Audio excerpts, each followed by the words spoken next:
HSC exam পরীক্ষার্থীদের জন্য সুসংবাদ। কিন্তু আমি প্রথমতই বলে দিই, সবার জন্য সুসংবাদ নয়।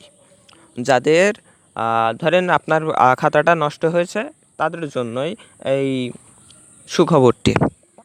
তো শিক্ষা বোর্ড একটা নোটিশ প্রকাশ করছে যে যাদের খাতাগুলোই শুধু নষ্ট হয়েছে তাদেরকে অটো পাস দেওয়া হবে, কিন্তু কিভাবে আপনাদের রেজাল্টটা দিবে বা কিভাবে আপনাদের গ্রেডটা দিবে বা কিভাবে আপনাদের ওই সাবজেক্টে যে খাতাগুলো নষ্ট হয়েছে ওই খাতাগুলো কিভাবে আপনাদের নাম্বারটি দিবে, তো এই বিষয় শিক্ষা বোর্ড কি প্রকাশ করলো।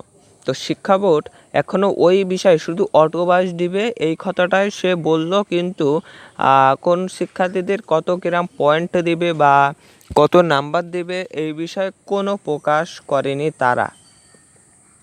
বুঝা গেছে যে কত নাম্বার দিবে এই বিষয়ে তারা এখনও কোনো কিছু প্রকাশ করেনি। তাহলে ছাত্রছাত্রীদের কেমন নাম্বার দিবে না দিবে এই বিষয়ে তাহলে এখনও জানা যায়নি, কিন্তু কত নাম্বার দিবে বা কতই এটুকুই জানা গেছে যে শুধু তাদেরকে অটো পাস দেওয়া হবে।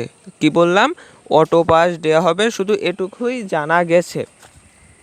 এখন মেন প্রশ্ন হচ্ছে যে আপনাদের ভূগোল প্রথম পত্র আপনাদের পর্যন্ত পরীক্ষা হয়েছে, কিন্তু এখন আপনাদের একটা দুশ্চিন্তা যে আমাদের অনেক ছাত্রছাত্রীদের জন্য আবার একটা দুঃসংবাদ বলাই চলে। কেন? এই কারণে যে যারা আপনাদের এ প্লাস আশা করেছিলেন বা যেটা আপনি আশা করেছিলেন সেটা হয়তো বা আপনি আর পাবেন না, কারণ বোর্ড যেটা নির্ধারিত করে দেবে, আপনাদের শিক্ষা বোর্ড যেটা আপনাদের নির্ধারিত করে দেবে সেটাই আপনাদের মেনে নিতে হবে, তাছাড়া কোনো উপায় নেই। তো কারণ এটাই যে আপনাদের খাতাগুলো তো শিক্ষা বোর্ড দেখতে পারছে না পুড়ে যাওয়ার কারণে। এখন তাদেরই অসুবিধা এবং তাদেরই সকল তারা দায়িত্ব পরিচালনা করছে, কিন্তু দেশের যে পরিস্থিতির ভিতরে ছিল বা দেশ পরিস্থিতি এমন হয়েছিল যে দায়িত্ব সংরক্ষণ করে রাখায় তাদের কষ্টকর হয়েছিল। কিন্তু কিছু কিছু খাতা সংরক্ষণ করা হয়েছে, যেগুলো স্যারদের কাছে বা স্যারদের কাছে রয়েছে, সেই খাতাগুলো নিরাপদে আছে। তো আজকে ভিডিও এই পর্যন্ত শেষ করছি। আমাদের সকল প্রকার আপডেট নিউজ আপনারা পেয়ে যাবেন ইনশাল্লাহ। যখনই যে নোটিশগুলো প্রকাশ হবে সেই নোটিশগুলো পেয়ে যাবেন।